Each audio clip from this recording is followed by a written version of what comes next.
안녕하세요, 엠변입니다. 저희 구독자분들과 시청자분들 덕분에 제가 요즘 조금 유명해졌는지 많은 방송과 유튜브 채널에서 초대를 해주시는데요. 불륜, 황혼, 이혼, 재혼부부들의 이혼, 양육권, 양육비 산정 등등 정말 다양한 컨텐츠로 영상을 촬영하고 왔습니다.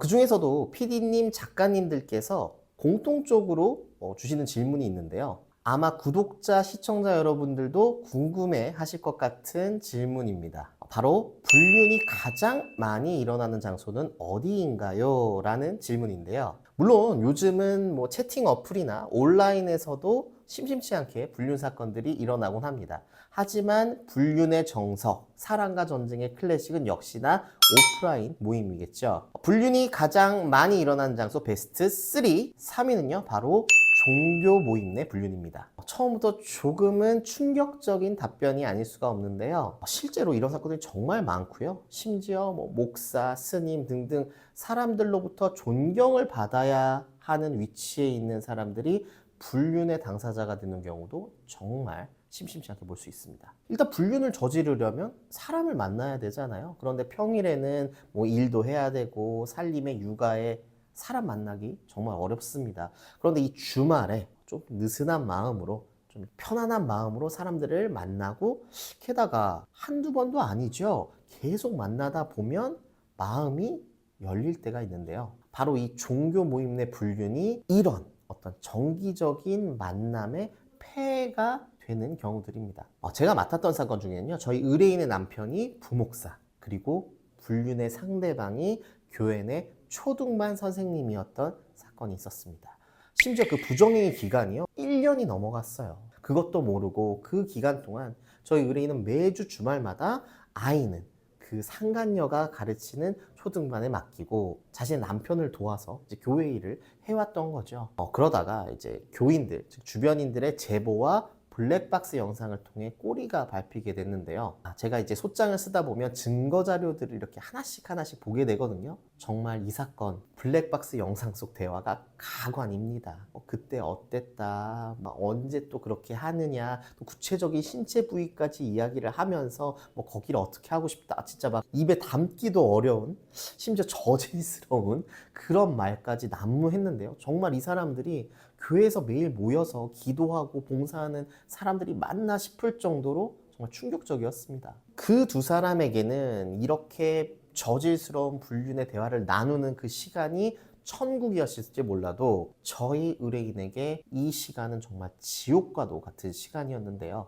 이 사건 결국 상간녀로부터 위자료 액수의 최고 수준인 3천만 원을 받게 되었고요. 그 새 아이에 대한 양육권도 역시 저희 의뢰인이 갖고 오게 되었습니다. 지금은 이제 새 아이들과 다른 지역에서 살아가고 계신데요. 그 아픔이 치유되기는 정말 오랜 시간이 걸릴 것 같습니다. 2위는요, 바로 이웃 간의 불륜입니다. 요즘은 이제 오프라인보다는 온라인 내 인터넷 카페라든지 메신저를 통해서 소통을 많이 하고 번개 모임을 통해서 밥도 먹고 술도 한잔하고 노래방까지 가면 점점 이분들이 이성의 끈을 놓게 됩니다. 아파트 단지 내에서 같이 일도 하고 봉사도 하고 플리마켓 이런 것도 요즘 많이 하잖아요.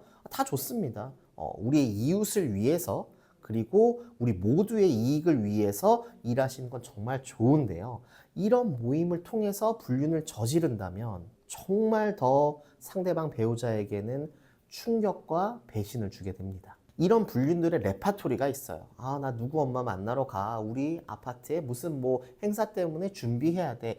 이런 레파토리들이 있는데요. 그럼 정작 배우자 입장에서는 크게 의심은 안 하게 됩니다. 왜냐하면 그 누구 엄마라는 사람도 자신이 받고 알고 있는 사람이고 또 그 단지 내에도 행사가 예정되어 있으니까 당연히 그러면은 가야지 이런 생각을 하게 되는데요. 사실 여기에 함정이 있습니다. 오히려 이렇게 이웃 간의 불륜이 일어나게 되면 뭐랄까 그 10대들의 그 첫 연애처럼 뜨겁게 불이 타오릅니다. 남편이나 아내가 출근을 하면 곧바로 만남을 시작해서 퇴근하기 전까지 계속 데이트를 한다거나 심지어 아이들이 같이 있는 상황에서도 몰래 만남을 즐기는 그런 위험한 연애까지 하게 되는데요. 제가 맡았던 사건 중에는 남자분과 여자분이 함께 오셨던 그런 사건이 있었어요. 두 분이 오셔서 저희가 사실 뭐 부정행위를 저질렀습니다.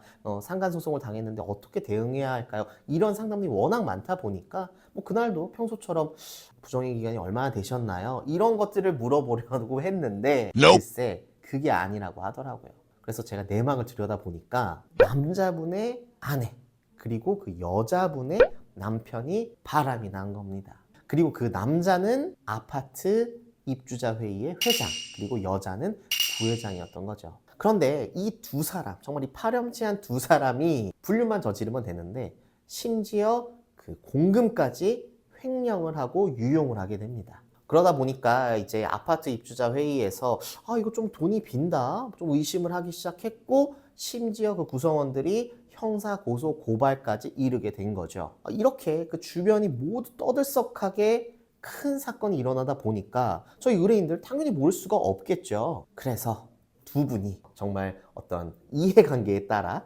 나란히 오셔서 저희 남편, 저희 아내 어떻게 해야 될까요? 상담을 오셨던 거였어요. 그래서 이 사건 같은 경우에는 그 상간녀, 상간남이 형사처벌을 받았던 내역과 그리고 공금 쓴 것들 있잖아요. 뭐 카드 이용 내역 보니까 뭐 장어도 먹으러 가고 한우도 먹으러 가고 호수도 보고 바다도 보고 정말 별 데이트를 다 했더라고요. 그래서 이 증거자들을 모두 모아서 이혼 소장을 각각의 집에 날려버렸습니다. 그래서 이 사건이요 역시나 사이다 결말로 끝났는데요. 두 명한테 소송을 했잖아요. 각각의 위자료 3천만 원씩이 인정되고 다시는 그 지역에 나타나지 못했던 그런 통쾌한 사건이었습니다. 마지막 대망의 1위는요 많은 분들이 예상하셨을 것 같은데요, 바로 직장 내 불륜입니다. 제가 오늘 말씀드렸던 세 장소를 보면 모두 공통적인 특징이 있죠. 정기적으로 만난다는 겁니다. 게다가 직장은 정말 평일 내내, 심지어 집에 있는 시간보다도 더 많은 시간을 보낼 때가 있는 장소잖아요. 당연히 불륜의 위험이 가장 많이 도사리고 있는 곳입니다. 그런데 직장 내 불륜이 다른 불륜들과 조금 다른 점이 한 가지 있습니다. 일반적인 불륜들은 유부남, 유부녀끼리 서로 많이 만나거든요.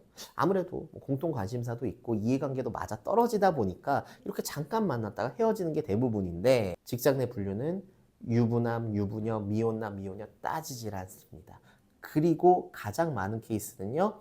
선배 유부남 직원과 후배 미혼녀 직원 사이의 불륜이니까요.